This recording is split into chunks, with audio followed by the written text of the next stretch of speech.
नमस्कार मंडळी, अर्चनाज किचनमध्ये तुमचे मनापासून स्वागत आहे. हिवाळा सुरू झाला आहे आणि चांगलीच थंडी पडायला लागली आहे आणि अशा थंडीत काहीतरी गरमागरम खावेसे वाटते.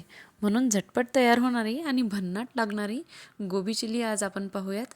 चला तर रेसिपीला सुरुवात करूया. बारीक चिरलेला गोबी स्वच्छ धुवून घ्या आणि 15 मिनिटे पाण्यामध्ये बॉईल करून घ्या. त्यानंतर शिजलेला गोबी पाणी वगळून बाजूला एका भांड्यामध्ये थंड करायला ठेवा. आता त्यासाठी लागणारे साहित्य पाहूयात. बारीक चिरलेला पातीचा कांदा अर्धी वाटी, कोथिंबीर अर्धी वाटी, टोमॅटो अर्धी वाटी, शिमला मिरची अर्धी वाटी, थोडी आलं लसणाची पेस्ट, हिरवी मिरची आणि कांदा हे सर्व साहित्य चिरून बाजूला ठेवूया. त्यानंतर थंड झालेल्या गोबीमध्ये 2 चम्मच मैदा किंवा कॉर्नफ्लॉवर घालूया. अर्धा चम्मच चटणी, पाव चमचा हळद आणि थोडंसं तेल घालून व्यवस्थित मिक्स करूया, जेणेकरून तेल घातल्यामुळे ते आपल्या हाताला चिकटणार नाही. बघा, आता एकीकडे तेल गरम झालेलं आहे. आता त्यामध्ये हळूहळू हा कोबी व्यवस्थित तळून घेऊया.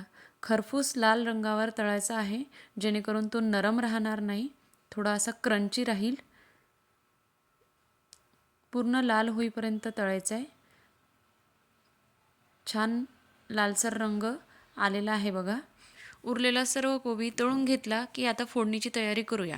तेल गरम झाले की त्यामध्ये थोडंसं जिरं, बारीक चिरलेली शिमला मिरची, कांदा आणि आलं लसणाची पेस्ट घालून परतून घेऊया. त्यानंतर त्यामध्ये बारीक चिरलेला पातीचा कांदा घालून अजून 2 मिनिटे परतून घेऊया. त्यानंतर त्यामध्ये अर्धा चम्मच धनेपूड घालायची, बारीक चिरलेला अर्धी वाटी टोमॅटो घालायचा, थोडंसं परतून घ्यायचं. त्यामध्ये चवीनुसार अर्धा चम्मच मीठ घालायचं, बारीक चिरलेली कोथिंबीर घालायची, व्यवस्थित परतून घ्यायचं. मग रेड चिली सॉस घालायचा 1 चम्मच.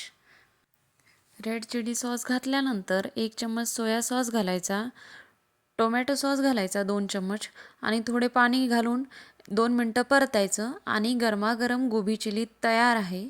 बघा किती यम्मी दिसते आहे, बघून खावीशी वाटत आहे. बघूनच तोंडाला पाणी सुटले ना. मग अशाच नवीन नवीन रेसिपींसाठी कमेंट करा, व्हिडिओला लाईक करा आणि चॅनलला सबस्क्राईब करा. थँक्यू.